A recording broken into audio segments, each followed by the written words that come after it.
IELTS রিডিংয়ে actually ভালো করতে চাইলে আপনার একটা হ্যাবিট ক্রিয়েট করতেই হবে। এই হ্যাবিটটাকে এটা কি প্রতিদিন এক একটা ইউটিউব ভিডিওস দেখবেন যে কীভাবে অমুক কোয়েশ্চেন প্যাটার্ন কোন টেকনিকে কি সলভ করা যায়, না। আপনার হচ্ছে অ্যাকচুয়ালি বই পড়ার অভ্যাসটা রাখতে হবে। সো বই পড়লে যেটা অ্যাকচুয়ালি হয়, আপনি হচ্ছে অ্যাকচুয়ালি দ্রুত পড়তে পারবেন, কারণ আপনার মেইন রিডিং টেস্টে আপনার হচ্ছে 60 মিনিটের মধ্যে 40টা কোয়েশ্চেন সলভ করতে হবে। অলদো আই বিলিভ যে আপনি 20-30 মিনিটেই শেষ করতে পারেন।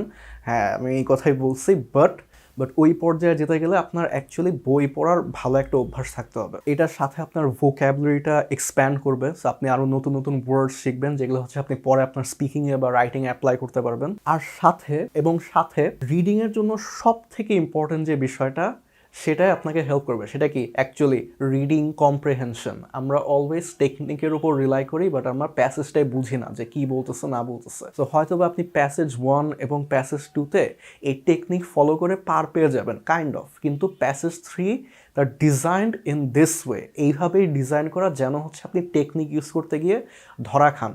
কারণ কি, আপনি অ্যাকচুয়ালি রিডিং পড়ে বুঝতেছেন না কিছু। আপনি যখন টেকনিকের উপর রিলাই করতে যান, দেখেন যে অ্যাকচুয়ালি এই স্কিমিং স্ক্যানিং দিন শেষে কিছুই কাজ করে না। সো এইটার পিছনে মেইন রিজনটা হচ্ছে আপনার বেস লেয়ারটা নাই, আপনার হচ্ছে রিডিং কম্প্রিহেনশনের স্কিলটা নাই। আপনার যদি বই নিয়ে সাজেশনস লাগে, আই উড অলওয়েজ সাজেস্ট যে যেসব টপিক্স নিয়ে আপনি ইন্টারেস্টেড থাকেন ওইগুলো নিয়ে বই পড়েন।